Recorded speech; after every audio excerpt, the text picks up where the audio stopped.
ছাত্ৰীসকল তোমালোকৰ যেটো আজি north east regional institute for talent search exam এই এক্সামটোৰ হৈ গল আৰু এই এক্সামটোৰ ক্লাছ 7 ৰ কুৱেশ্যন পেপাৰখনৰ আলোচনা কৰিম ছাত্ৰীসকল বাকি যিসকল ছাত্ৰী আছে তোমালোকক সেন্ড কৰিবা তোমালোকৰ কুৱেশ্যন পেপাৰ তেতিয়ালে মই ভিডিও দিব সুবিধা হ'ব আৰু ভালদৰে স্পষ্ট কৰি দিবা ক্লাছ 7 ৰ কিন্তু ভালদৰে দি দিবা বাকি পাৰ্টটো কাৰণে সুবিধা হ'ব ছাত্ৰীসকল প্ৰথমতে ইংলিশ পাৰ্টটো কৰিম বাকিখিনি স্পষ্ট হোৱা নাই কাৰণে এইখন কুৱেশ্যন পেপাৰ ল'ব নোৱাৰিম সোৱা প্ৰথমতে প্ৰশ্নকেইটা সোৱা a person who runs away from justice of the law ইয়াৰে এনসাৰ যদি চাও তেতিয়া হলে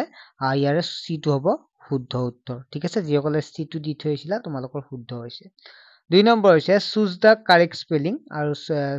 ইয়াৰ যদি আমি কাৰেক্ট স্পেলিংটো চাও তেতিয়া হলে ইয়াৰে বি টো হ'ব শুদ্ধ উত্তৰ ঠিক আছে ছাত্ৰীসকল ক্লাছটো বাকিখিনি পঢ়াৰ আগতে মই জনাই থওঁ এটা ভাল খবৰ তোমালোকে স্কুলৰ পৰা আহি খৰধৰকে আৰু যাব নালাগে টিউচনলৈকে তোমালোকৰ সুবিধা আছে কাৰণ টিউচন কৰি আহি কি আকৌ ৰাতি পঢ়িব মন নাযায় ভাগৰ লাগে আৰু 12 দিনৰ মূৰে মূৰে তোমালোকৰ মা দেউতাই পইচাৰ হাবাধুৰি খাব নালাগে কাৰণ এছআই এডুকেশ্যনৰ পৰা লৈ আহিছে টিউচনৰ ব্যৱস্থা মাত্ৰ 99 টকাত তোমালোকে এডমিশন লৈ ল'ব পৰা এডমিশন হৈ আছে কাৰণ সিট কম আছে সোনকালে এডমিশনটো লৈ লোৱা যিখন তোমালোকে সিটো স্ক্ৰিনত নাম্বাৰ দেখা পাইছে এই নাম্বাৰটো এছএমএছ কৰিব পাৰিবা মেথ সায়েন্স ইংলিশ আৰু সোশিয়াল পঢ়োৱা হ'ব তোমালোকৰ ক্লাছ 6 ৰ পৰা 10 লৈকে পঢ়োৱা হ'ব ঠিক আছে গতিকে কোনোবা ছাত্ৰছাত্ৰী এডমিশন ল'ব বিচাৰে তোমাৰ নাম ক্লাছ আৰু ডিস্ট্ৰিক্টখন দিব মই অনলাইন টিউচন কৰিব বিচাৰো বুলি ক'লে তোমালোকক কৰিব পাৰিবা ঠিক আছে মাত্ৰ 99 টকা মান্থলি 2 মাহৰ কাৰণে 198 আৰু 3 মাহ 4 মাহৰ কাৰণে আৰু কমাই দিয়া হৈছে তোমালোকে ল'ব পাৰিবা সোৱা নেক্সট 3 নম্বৰ প্ৰশ্নটো হৈছে choose the correct determinants I can depend on these friends I have ইয়াৰে যদি এনসাৰ চাও তেতিয়া হলে ইয়াৰ শুদ্ধ উত্তৰ হ'ব বি হ'ব অৰ্থাৎ দা ফিউ নেক্সট হল 4 নম্বৰ হৈছে the shepherd was looking after the days of sheep ইয়াৰ যদি আমি শুদ্ধ এনসাৰটো চাও তেতিয়াহলে যিসকলে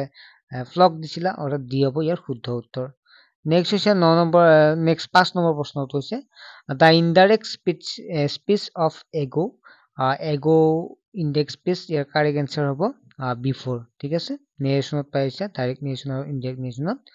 এ place for keeping the books for study ইয়াৰ এনসাৰ যদি চাও তেতিয়া হলে কোনটো হ'ব লাইব্ৰেৰী হ'ব ঠিক আছে মই তোমালোকৰ কিতাপ থোৱা হয় সেইটো কথা হৈছে what was the comparative degree of comparison of set